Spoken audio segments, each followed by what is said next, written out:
Waalaikumsalam warahmatullahi wabarakatuh. Kami dari kelompok 2 izin untuk memaparkan hasil diskusi kelompok kami tentang ruang kolaborasi, penilaian dan evaluasi pemahaman dalam UBI tentang kemampuan interpretasi.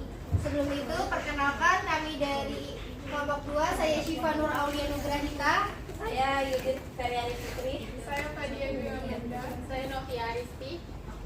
Baik, selanjutnya akan dipaparkan oleh rekan saya, Fadia Dwi. Penilaian dan evaluasi dalam UPD memiliki 6 aspek yang masing-masing akan menjadi bahasan dalam setiap kelompok seperti yang tertuang dalam diagram aspek pemahaman peserta didik dalam UPD. Di sini kelompok kami akan mempresentasikan yaitu tentang kemampuan interpretasi. Pada understanding by design, pembelajaran dan pemahaman menjadi fokus utama yang dituju. Pemahaman siswa menjadi salah satu fokus keberhasilan yang ingin dicapai dalam sebuah aspek pembelajaran. Ada 6 aspek pemahaman yang harus dikuasai oleh siswa, yaitu kemampuan menjelaskan, interpretasi atau menafsirkan, kemampuan aplikasi, kemampuan memiliki perspektif, kemampuan berempati, dan kemampuan memiliki pengetahuan diri sendiri menurut Wigin dan 3 2005.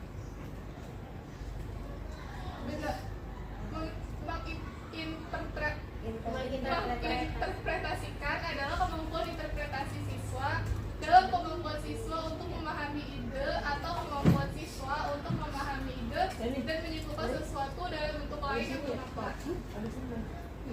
Selanjutnya akan dibacakan oleh Novia Aristi.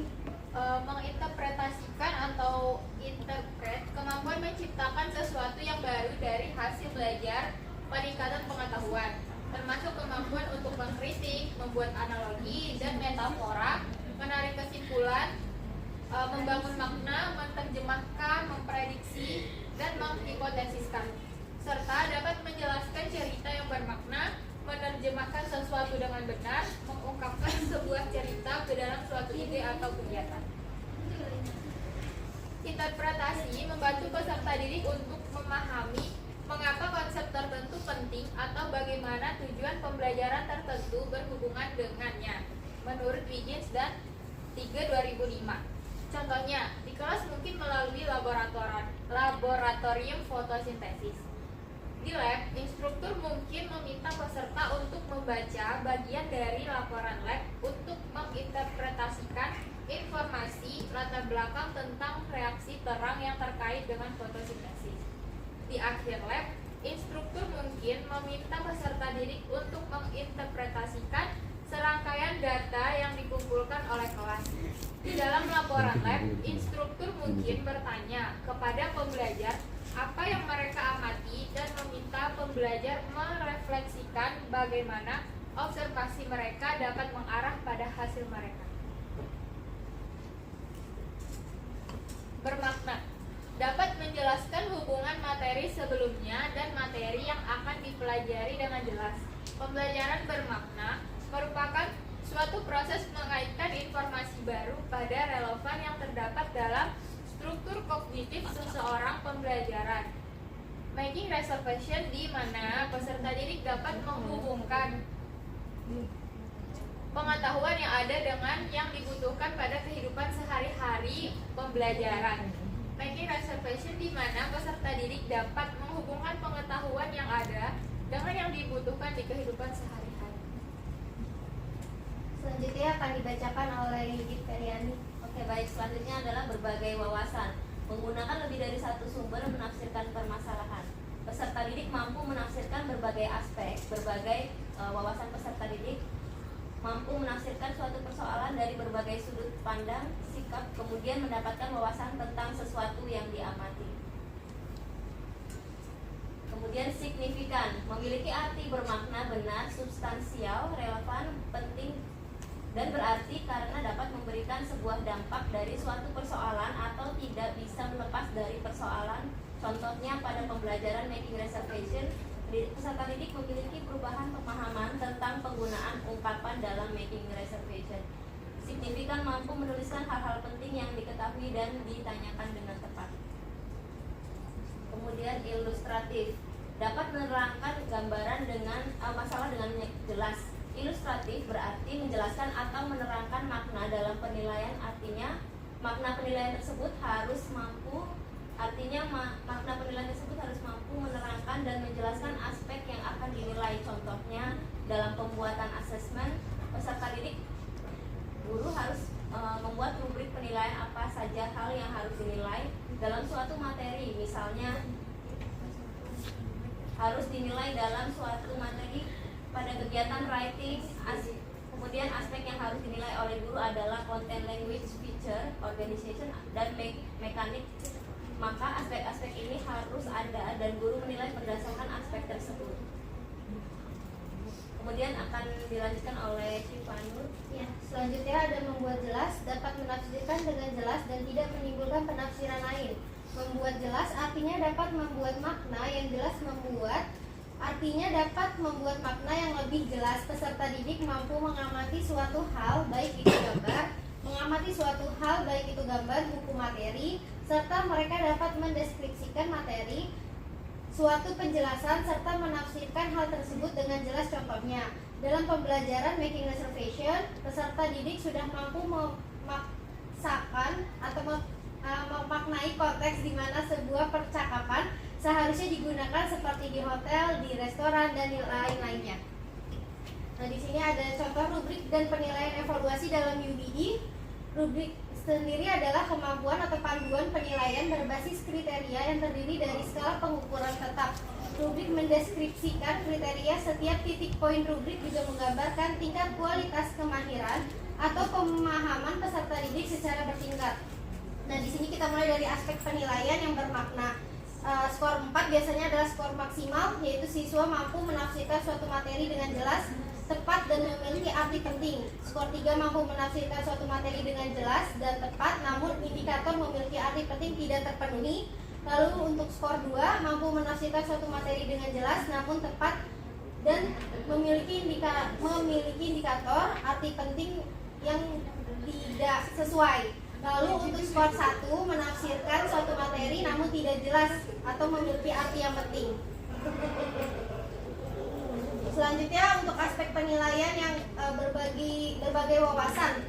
Skor 4 sama untuk skor maksimal. Lalu skor 3 untuk menggunakan 2 sumber untuk menafsirkan suatu permasalahan. Skor 3 menggunakan 1 sumber untuk menafsirkan suatu permasalahan. Skor 1 tidak menggunakan sumber atau ada kesalahan ya. Lalu untuk yang signifikansi, skor 4 mampu menafsirkan dengan memberikan pandangan yang berarti relevan dan terkait dengan materi atau topik yang dipelajari. Skor 3 mampu menafsirkan dengan memberikan pandangan yang berarti namun tidak relevan. Untuk skor 2 mampu menafsirkan materi secara relevan namun tidak memenuhi aspeknya. Lalu untuk skor 1 tidak mampu menafsirkan dan tidak juga mampu memberikan pandangan berarti yang relevan terkait dengan materi yang disampaikan. Selanjutnya Fadia. Berikutnya aspek penilaian yang keempat ada ilustratif. Di sini ada skor 4 yaitu menyertakan gambar atau ilustrasi dalam menafsirkan suatu materi dengan sesuai dan menarik. Skor 3 menyertakan gambar atau ilustrasi dalam menafsirkan suatu materi dengan sesuai. Skor kedua menyertakan gambar atau ilustrasi dalam menafsirkan suatu materi tetapi tidak sesuai. Dan skor 1 tidak menyertakan gambar atau ilustrasi. Yang kelima ada membuat jelas. Skor 4 yaitu mampu menafsirkan dengan jelas dan tepat dan tidak menimbulkan penafsiran lain. Skor 3 mampu menafsirkan dan tepat tapi menimbulkan penafsiran lain. Skor 2 mampu menafsirkan dengan jelas tetapi tidak tepat dan menimbulkan penafsiran lain. Dan skor 1 tidak mampu menafsirkan dengan jelas serta menimbulkan penafsiran lain. Baik, di sini ada referensi dari kelompok kami, ada dari jurnal, lalu juga ada repositori dari UNJ. Ya baik, sebelum kami menutup presentasi hari ini, ada yang ingin bertanya atau berdiskusi? Silakan, Taufik Rizal. Izin perkenalkan, saya Taufik Rizal Abdil dari kelompok 6. Izin bertanya, tadi buat contoh interpretasi apa ya contohnya? Sekian, terima kasih. Ya baik, terima kasih Taufik atas pertanyaannya. Oke. Contoh dari interpretasi ya. Interpretasi sendiri kan tadi sudah dijelaskan adalah sebuah kemampuan bagaimana siswa dapat secara tidak langsung gitu ya menyimpulkan dengan bahasanya sendiri gitu. Bisa jadi contohnya misalkan tadi udah tertera peserta didik itu ada di dalam suatu lab. Lab itu kan pasti atau praktikum itu kan udah ada unjuk kerjanya atau tata caranya. Namun ketika siswa diminta baca terlebih dahulu, siswa ini diminta untuk menginterpretasikan ya. Jadi bisa menafsirkan atau mengartikan secara kesimpulannya sendiri gitu loh, pandangan dia sendiri bagaimana nih hasil dari praktikumnya itu seperti apa gitu, disangkut pautannya dengan data yang dia dapatkan itu bagaimana. Mungkin dari yang lain ada yang lain? Cukup. Bagaimana Taufik? Cukup, terima kasih. Terima kasih kembali. Ada lagi? Ya, silakan Sisilia Pertiwi. Saya Sisilia Pertiwi dari kelompok 1 ingin menanyakan tadi kelompok kalian rubrik penilaiannya ada apa aja? Maaf ya.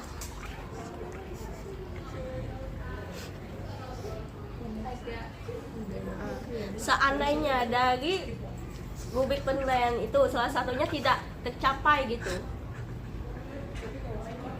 ya ada salah satu dari empat rubrik itu tidak tercapai.